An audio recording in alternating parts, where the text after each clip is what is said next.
Welcome to the hot take zone. Today is a big one. The blues scale is not a scale.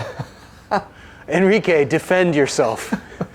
Well, first let me present my ode to blues. I find blues to be the most important innovation in the history of America when it comes to music. If I had to pick one thing that in my opinion is the greatest contribution to the universe of music coming from this country, it is the blues scale. Okay? Okay. With only one problem. It's not really a scale. Blues is a mode and not a scale. Okay? But it is a scale. Hear me out. This is it.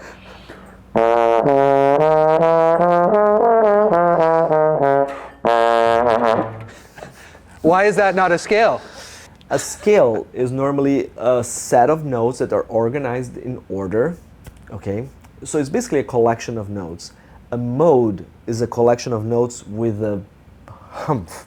It's a collection of notes with, with an ethos, a specific emotional message, specific rules inside, a specific sense of gravity that happens within the scale. And so it's not, it's not just like an alphabet. It's like a very specific collection of letters with grammar rules inside it. Show me the difference. Great, here you go. So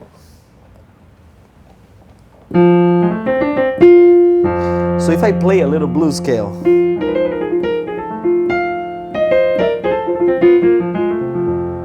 there's always going to be a big gravity towards the first note, right?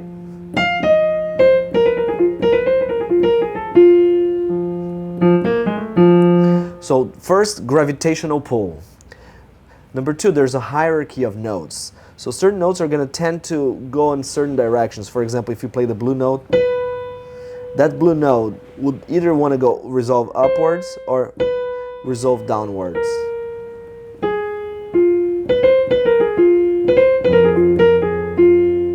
Certain notes, like the second note of the blues scale, also often gets bent up.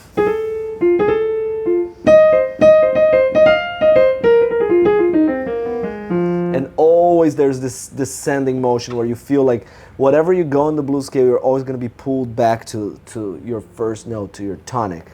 So all of these are characteristics that you also find in modes when you're studying Dorian, Phrygian, Lydian, Mixolydian, Aeolian, octatonic, whole tone, where those are not just collection of notes, those are collection of notes with a very specific taste, with very specific inner rules there, and you're not there only necessarily to generate chords. So normally scales, I consider scales to be collection of notes that you can extract chords and tonal relationships and normally different types of harmonies, while in blues, no, it's a mode because it's normally played over a pedal. You know, you're not immediately thinking about, oh, what chords do you really want to hear? You know, should you change chords here and there? Or no. You just stay there. This isn't the first time we've talked about tonal gravity. In our Ear Training is Broken video, we actually explained the tendency of all 12 pitches and their desire to resolve to a certain gravity based on the pedal or the chord that's being played. And so this concept that you're talking about is actually exactly the same. And in fact, for anybody who might argue with the idea that there is a natural order to how things want to resolve, my 11-year-old daughter, who is not a formally trained musician, I sat her down at the piano, played a chord and asked her where she wanted to sing those notes resolving to, and she did it perfectly the first try. So this is stuff that is, it's not mumbo jumbo, like this is stuff that our ears naturally want to do for us. So you're saying the blues has a gravity and tendencies baked into it. 100%. It's music that is modal. Let's kind of test some of this theory. So with a scale, we're saying this is a collection of notes without a certain necessary hierarchy to where you can land. So what I'm interested in hearing, Enrique, is a blues where you try and land in places that maybe our ears are telling us you shouldn't. Oh boy. Oh boy. Not sure I can do that, but we'll try.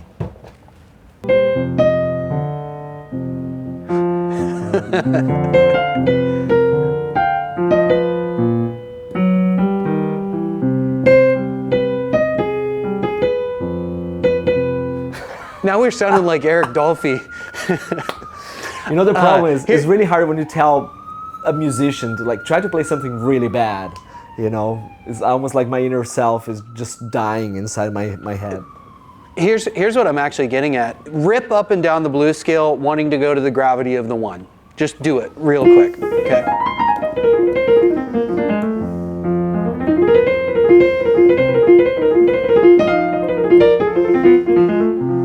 Okay, so you've got that down.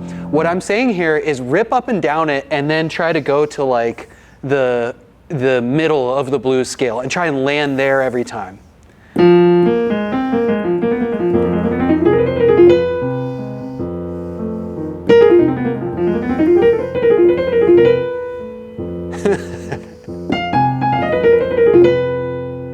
It feels incomplete. This sounds right? absurd. Yeah.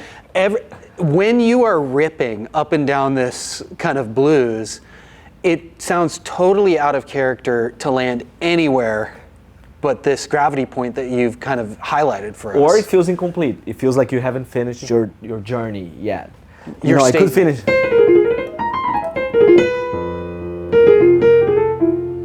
If you listen to like really early Delta blues, it's 1 chord. That's it. You're just holding down 1 chord and basically improvising over that. Okay? If you go even further back in time, it's just vocal music. You just sing and you're not at any moment thinking of implied like different chords. It's just like a pentatone. If you go even farther back, a lot of the origin of blues coincides with Islamic chanting, the call to prayer. You know, and I've seen studies and seen comparisons that are very interesting, where you see a call to prayer in Northern Africa, for example, like in Morocco or Senegal, for example, where the type of inflections that you hear on the call to prayer are exactly like a blues scale. You know, the similarities are uncanny. So this reminds me a lot of how Indian Raga works. Because a little bit of a Raga is a mode that, you know, with rules about how you're supposed to move within that, you know, it's not a set composition necessarily. It's a template for a guided improvisation. You have certain notes that you're supposed to use, but there are rules. You know, for example, you shouldn't go from this note to that note. If you want to reach that note, you have to only reach that note by jumping there and then back. So they're all like this tiny little grammatical rules to it that help you kind of sound authentically. That's a lot of how I imagine blues operating. There are many, many, many genres in Africa right now that are very close and kind of enmeshed with the idea of blues. The main one being Malian blues is a whole genre of music where it's kind of like West African music that is mixed with blues, but kind of they all share kind of the same roots. So I would say like it's beautiful to analyze blues under this larger context. So you know, if you were to do a world music book, blues will be like together with Indian Raga, together with a lot of West African music. You wouldn't be seen as like just a scale that we learn in theory books in jazz school. It's like giving somebody the blues scale and telling them to play over the blues is like giving them a box of Legos without a picture of the end result on the front or the manual. Great. It's like Great. Build a spaceship and I've got no, you know, like there's no instructions. This is what we learn from modal music. So modal music is music that is static in nature. Is music where you don't hear harmonic movement all the time. Is music where the beauty of it is in how you connect your notes, how you inflect the pitches, how you manipulate and you know, stretch a little bit your melody. It's not about how fancy your harmony is. You know, the harmony is it's secondary in modal music. It's about staying where you are, you know. So I think this is kind of why I think it's a mode and not a scale. A scale is a collection of pitches that allows you for, you know, basically a white canvas. You can just go wherever you want. So when learning blues, I think it's so important to learn specific vocabulary that you can use. For example, how do you end a phrase if you're playing a blues? Oh, should you just go to the 1? Yeah, you can end on the 1, but you shouldn't jump from the blue note directly to the 1. You know, you don't hear the tritone that much. No, you hear something. That's a much better ending.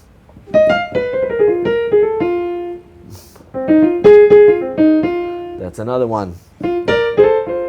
That's another one.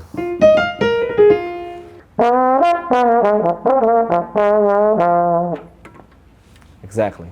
There are not explicit rules about how to play the blues, but there is convention.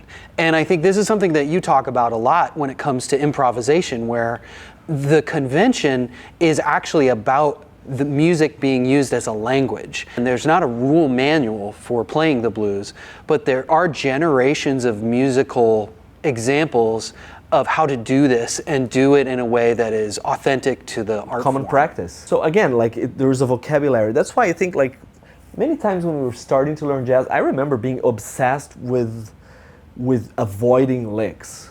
I thought licks were something to be avoided in music, you know, and you're going to be made fun of if you use licks, as if you're not being authentic and you're not finding your authentic self. But I think when you're learning something like the blues, that's exactly what you should be doing, is collecting all the possible licks, the same way you learn how to speak a language.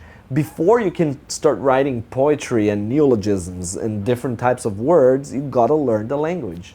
And that's done by absorbing the common practice and understanding all possible styles of playing.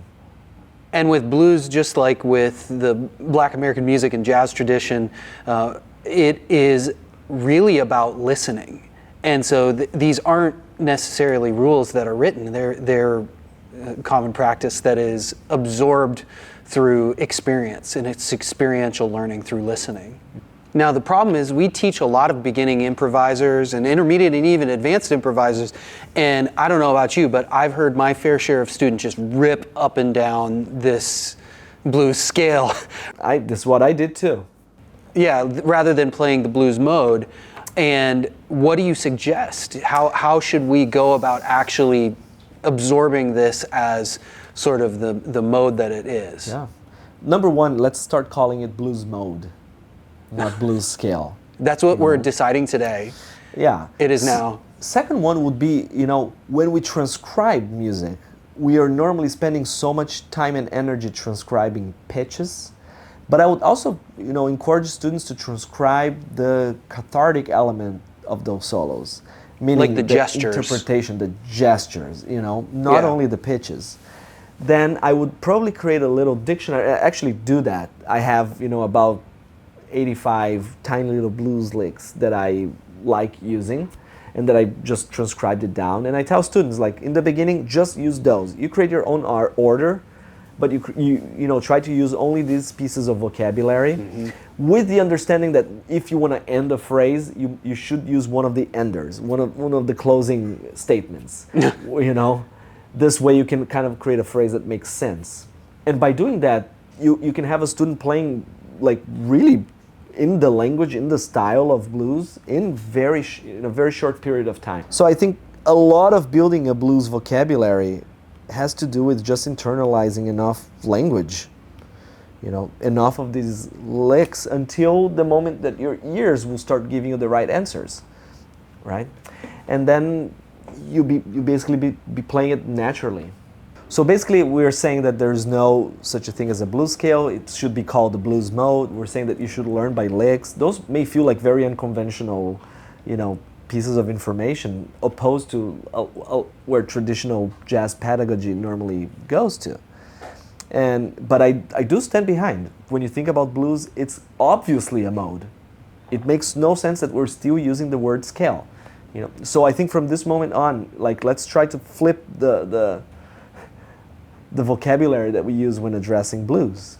Call it a mode. It's modal music, 100%. If you believe that the blues is a scale and absolutely not a mode, let us know in the comments. Now, if you have a different way to call the blues mode, let us know in the comments. I'll be there, ready to see your ideas. Till next time. See ya.